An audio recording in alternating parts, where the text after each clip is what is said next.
So I don't know if any of you are feeling it, but I'm certainly feeling that the credit card industry as a whole is starting to head towards a recession. Certainly, there's a lot to look forward to with new elevated welcome offers, as well as many new and upgraded card products such as the Alaska Premium Card, Citi Strata Elite Card, the Capital One Savor X card, and the refreshed Bilt Mastercard. But it's no secret that credit card marketing and affiliates have decreased, travel both domestically and internationally is on the decline, devaluations are rampant, annual fees are going up, and our favorite credit card products and strategies have been shut down. And so from my view, it's more important than ever to start preparing. And in this video, I'll be covering how I'm preparing for what I think will be a credit card recession and how you can do the same to make a plan for your own personal credit card strategy. Now, when it comes to my own strategy, I have a lot of great cards that earn 4 to 5.25% cash back on my spending. But a lot of these cards in my wallet may not last forever. I'm someone who strongly believes that a backup plan is always important. And this mindset is also very relevant with my own credit card portfolio. So with that in mind, the first way that I'm preparing for a credit card recession is that although my core credit card setup is very solid, I'm creating a backup plan in case things change, and I'm also creating a backup plan to that backup plan. To fully understand what I'm talking about, let's review my own personal core credit card setup. This setup consists of 6 main cards that cover everyday categories: the US Bank Altitude Reserve, the US Bank Smartly Card, version 1.0, 2 PayPal debit cards, and 2 Bank of America customized cash rewards cards at the Platinum Honors level. Now, while this setup works well now, it's only a matter of time until one or all of these cards get nerfed, and so I need to figure out how I plan to pivot my strategy if that happens. Of course, there are some changes that are more likely than others, so let's start with the first one that will directly affect my core credit card setup, which is the PayPal Debit Mastercard. I would say that right now, as of the recording of this video, there is no better cashback card than the PayPal debit card to use for US-based grocery purchases. This card earns 5% cashback on grocery purchases on up to $1,000 in spend per month, and also includes purchases at Target, Walmart, and Costco. One of the issues with this card is that you have to select your 5% category each month, so you're not exactly guaranteed to have that grocery category every month because it could be removed at any time. So far, popular everyday spending categories like restaurants, groceries, and gas have always been options, but again, maybe one day it won't. So if that's the case, what then? Well, in my situation, I use my own PayPal debit card for 5% cashback at restaurants and my wife's debit card for 5% cashback for groceries. Now, if both of those categories are no longer offered on the PayPal debit card, the first thing I do is go back to my previous strategy that I had before I even had these debit cards, which was focused mainly on US Bank. I'd use my US Bank Altitude Reserve for all those dining and grocery purchases where I could use a mobile wallet for an equivalent 4.5% cashback, and everything else will be covered by the US Bank Smartly card for 4% cashback. So what's nice about my core credit card setup is that there's already a backup plan built in, which is convenient. And that's nice and all, but as we all know, US Bank has been making some big moves with their credit card lineup recently, and not really in our favor. Not only did they close the US Bank Altitude Reserve card to new applications late last year, but the US Bank Smartly card was recently nerfed to a 2% cashback card with multiple restrictions in April of 2025, not even a year after it was released. While the card can still earn 2.5 to 4% cash back, the asset requirement is now solely based on cash available in your checking account, which makes this feature essentially unusable. There's also a cap of $10,000 on that extra 2% cash back, but that restriction really isn't even that relevant because no one in their right mind would load their checking account with tens of thousands of dollars to get a meager 0.5 to 2% extra cash back on their purchases. Luckily, for those of us who had the US Bank Smartly card before this change, it still exists in its previous form, earning unlimited 4% cash back as long as you have $100,000 in assets with US Bank, which includes any assets in their brokerage account. Now, I say all of this to point out that US Bank could, at any time, change both the US Bank Altitude Reserve card and the US Bank Smartly card for the worse. And if they did that, then what would I do? Well, if I had no US Bank cards and no PayPal debit cards, I'd likely fall back on my existing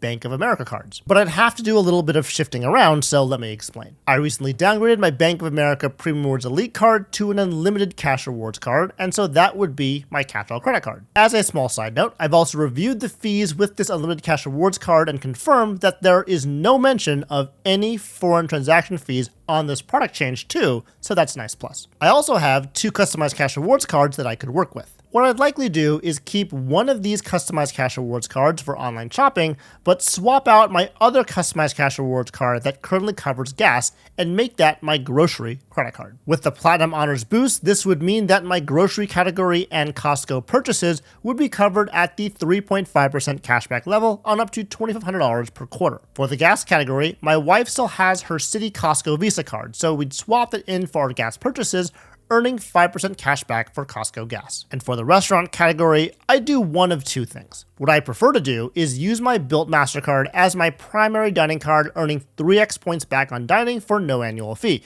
But as we all know, this card is changing soon too. So if the Bilt card changes in a way where I couldn't do that anymore, I'd probably either product change or apply for the Bank of America Premium Rewards card. If I did a product change, that would be from my existing unlimited cash rewards card that I have now. So with that Platinum Honors boost for the Premium Rewards card, that would earn 3.5x points back on travel and dining, as well as 2.625x points back on all other purchases. Another card I could consider for this purpose would be the Capital One Savor card to earn 3x points back on my dining and grocery purchases. While I know there are a number of cards that are great options for the dining category, like the Citi Custom Cash card, these cards usually have lower spending caps, which isn't really ideal for my situation. The Amex Gold is another option, and to be honest, if the PayPal debit card, US Bank cards, Bilt card, and Bank of America programs all get wiped out, I'd probably end up with this card for those food purchases since I already hold the Amex Platinum and the Amex Blue Business Plus. But as you can see, a lot of things have to happen for me even to consider getting that Amex Gold card again. Okay, so that covers my core credit card strategy, but as a credit card enthusiast, I'm also on the lookout for elevated welcome offers to maximize my spend.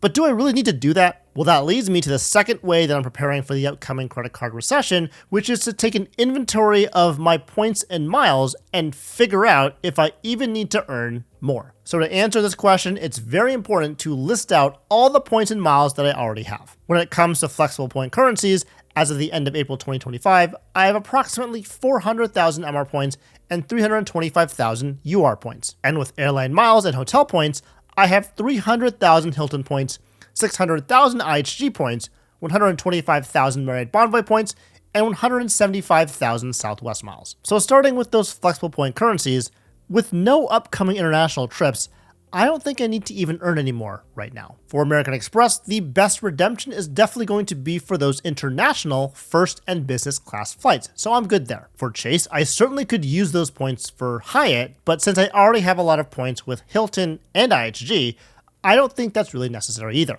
and I'd rather save those points for another international first and business class flight when that happens. Moving on to those hotel points, I recently purchased both Hilton and IHG points at a 100% sale, and so that's the main reason why my Hilton and IHG points banks are pretty good, and I have enough points to make a redemption with either program for my next trip. When it comes to Marriott, I could use more points since 125,000 points can only take you so far, but like I always say, the Bonvoy program is a free night award play, not a points play. In my opinion, you're much better off earning those anniversary free night awards with credit cards and then using Bonvoy points to top off those free night awards as needed. Now, when it comes to domestic travel, I usually fly Southwest, and the miles that I currently have are from both welcome offers from the Southwest Priority Card as well as the Southwest Performance Business Card. And these cards I got earlier this year to earn my 2-year companion pass. But with Southwest miles, the issue is that if you redeem them, these flights do not count towards the flight segment goal for A-List and A-List Preferred. As a reminder, you need at least 20 revenue-based flights in a calendar year to get A-List and 40 revenue-based flights in a year to get A-List Preferred. So right now, I'm trying to focus on getting these flights, which are flights that I've purchased with either cash or flight credit, which means that those Southwest miles otherwise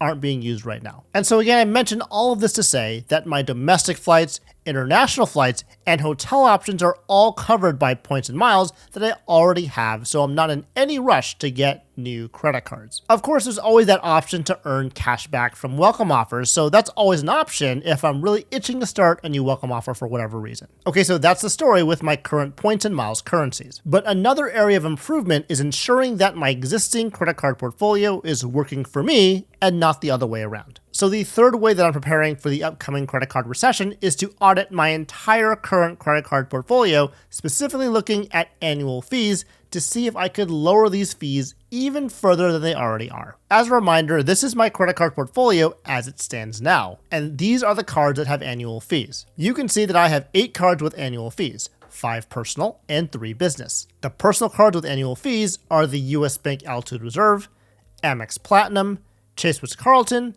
Merit Bonvoy Brilliant, and Southwest Priority cards, and the business cards with annual fees are the Amex Merit Bonvoy Business, the Chase IHG Premier Business, and the Chase Southwest Performance Business cards. Now, out of these 8 credit cards, the Southwest Priority card and the Southwest Performance Business cards are the ones that are currently on deck to be canceled first. As you all know, Southwest will be changing their seating model, and the new card member benefits for both of these cards should be finalized by the third quarter of 2025. So I definitely want to study the specific benefits on each Southwest card when they're revealed before deciding, but there are a few things that will probably happen anyways. The first is that one of these cards will be canceled no matter what. Even with the potential changes on deck, it is highly unlikely that any of those changes will cause me to keep both cards open. The second is that, depending on the specific benefits, I may consider either product changing or canceling that other Southwest credit card. As someone who is A-list preferred, having a credit card for a boarding benefit or a first check bag free benefit is unnecessary since I already have those benefits as an A-list member,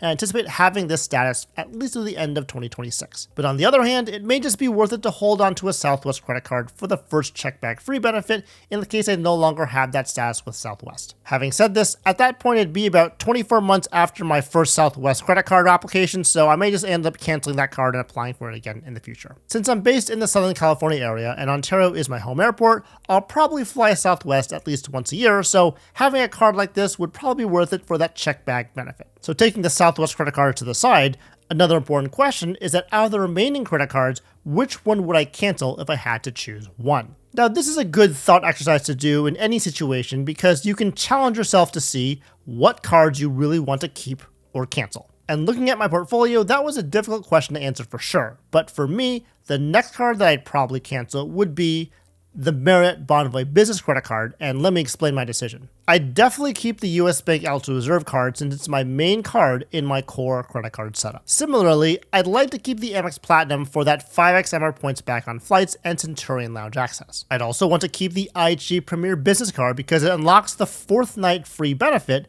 which is really a game changer for me when it comes to redeeming IHG points for redemptions. And so that just leaves us with the Marriott cards. As I do take advantage of that Platinum Elite status from the Bonvoy Brilliant, I want to keep this card around too. And since the Chase Ritz-Carlton card is a powerful card for our Priority Pass and Sapphire Lounge access, this is a card that I'd like to keep around as well. It's also helpful that both the Amex Bonvoy Brilliant and Chase Ritz-Carlton cards have an 85K free night certificate, which I value much more than a 35K free night certificate. So that just leaves the Bonvoy Business card and its 35K FNC and 15 Elite Night credits. When I think about it, the 35K FNC is nice, but not necessary, and as for the Elite Night credits, I don't really see myself going for Merit Titanium Elite status anymore. I had Titanium Elite status last year, and it's pretty much the same as Platinum Elite, except you also happen to get United Premier Silver Elite status too, and the United status, ironically, was the only thing that made Titanium Elite status worth it. And so if I were to cancel the Bonvoy Business card, that would be another $125 removed from my annual fee total. The final move that I could consider is also to give up the Priority Pass and Sapphire Lounge access on my Ritz-Carlton card,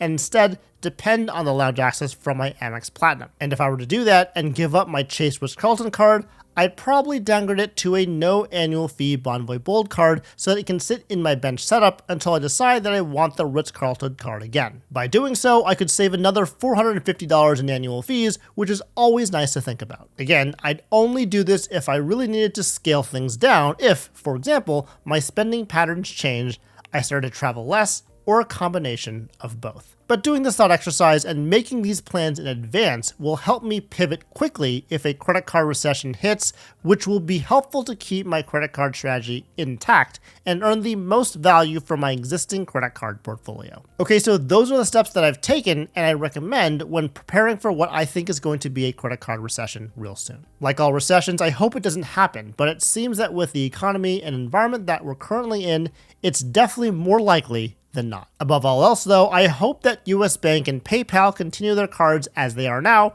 and make no changes because then I wouldn't have to pivot my strategy. And it may be counterintuitive, but I found that the Amex Platinum, even with its $695 annual fee, has given me a lot of great value over the past few years. And to see my raw thoughts on this particular card, check out this video next.